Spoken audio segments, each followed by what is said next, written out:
दोस्तों नमस्कार, राजेंद्र द्विवेदी uridmedia.com। अगर मेरा वीडियो पसंद आता है तो लाइक, सब्सक्राइब और शेयर जरूर करें।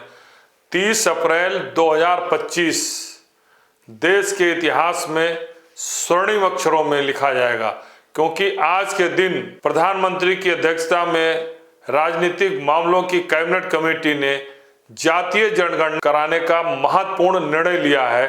CCPA कमेटी ने इसमें रक्षा मंत्री, गृह मंत्री, सड़क परिवहन मंत्री और वाणिज्य मंत्री, वित्त मंत्री ये इसके सदस्य हैं जो सभी शामिल थे। उन्होंने बहुत महत्वपूर्ण निर्णय लिया है कि जातीय जनगणना कराई जाएगी और ये जातीय जनगणना अलग से नहीं होगी। जो जनगणना मूल रूप से कराई जाएगी उसी में यह शामिल किया जाएगा।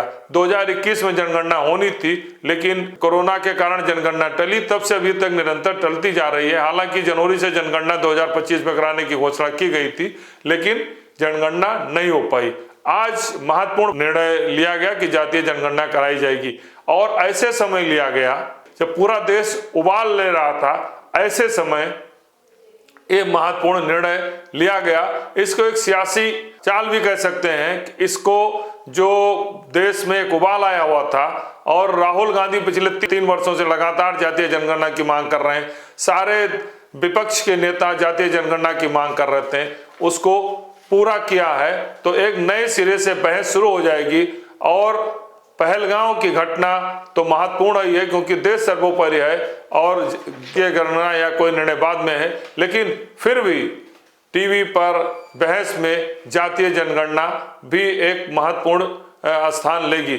यह निर्णय कितना महत्वपूर्ण है, आने वाले दिनों में देश की राजनीति में व्यापक परिवर्तन होगा।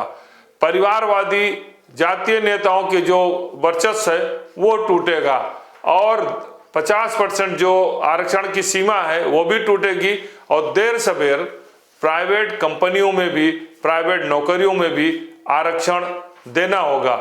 ये बहुत महत्वपूर्ण है। राहुल गांधी पिछले काफी दिनों से 3 वर्षों से मांग कर रहे थे, और बिहार में जब तेजस्वी यादव के साथ नीतीश कुमार सरकार चला रहे थे तो जातीय जनगणना कराई गई थी, और उसके बाद कांग्रेस सरकार तेलंगाना और कर्नाटक में जातीय जनगणना कराई है, और जातीय जनगणना के आधार पर विभिन्न योजनाओं में उन्हें जगह भी दी जा रही है। वो कर्नाटक में हो और तेलंगाना में हो, बिहार में भी ऐसी व्यवस्था की गई, उन्हें अलग से दी गई। लेकिन कितना महत्वपूर्ण है, सियासत किस तरीके से करवट लेती है ये कहना बड़ा मुश्किल है। कब स्थितियां कैसी बन जाएं, क्योंकि इसी जातीय जनगणना को 3 अक्टूबर 2023 को प्रधानमंत्री नरेंद्र मोदी ने कांग्रेस पर गंभीर आरोप लगाया था कि कांग्रेस गरीबों की भावनाओं के साथ खेलती है, और पहले देश की जात के नाम पर बांट रही थी और आज भी देश के नाम पर बांट रही है।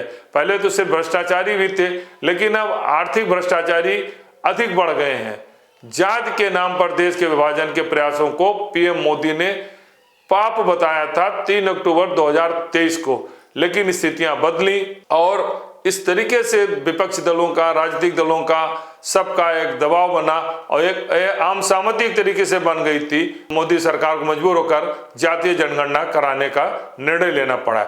यह जातीय जनगणना निश्चित रूप से देश में एक नया राजनीतिक समीकरण लाएगा, क्योंकि मंडल के बाद 1989 के बाद देश में एक नई राजनीतिक सियासत शुरू हुई थी, जिसमें वर्चस्व पिछड़ों का बढ़ा था, लेकिन उसमें कुछ ही जातियों का वर्चस्व बढ़ा था। जैसे 1989 के पहले मंडल कमीशन लागू होने के पहले सवर्णों का दबदबा था। उदाहरण उत्तर प्रदेश में दें, एक छेदीलाल साथी की रिपोर्ट है कि 1969 में 96 ब्राह्मण, 89 राजपूत, 41 यादव, 22 श्रीवास्तव, 23 व्यापारी वर्ग के, अग्रवाल और बनिया वर्ग के थे।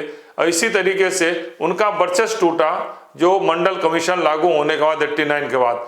और अब जातीय जनगणना होने के बाद खास करके उत्तर प्रदेश की सियासत में जो 2027 में विधानसभा चुनाव हो रहे हैं, और उसके पहले अगर जातीय जनगणना आ गई तो निश्चित रूप से विधानसभा में, लोकसभा में, पंचायतों में, शहरी निकायों में, सब में जनप्रतिनिधियों का जातीय संख्या में व्यापक परिवर्तन आएगा, और वो जातियां जो काफी दिनों से सत्ता में भागीदारी नहीं पाई थी उन्हें अवसर मिलेगा। इसलिए मैं फिर कह रहा हूं, आज की 30 अप्रैल 2025 देश के इतिहास में एक नया इतिहास रचेगा, जो महत्वपूर्ण निर्णय लिया गया है जातीय जनगणना कराने का।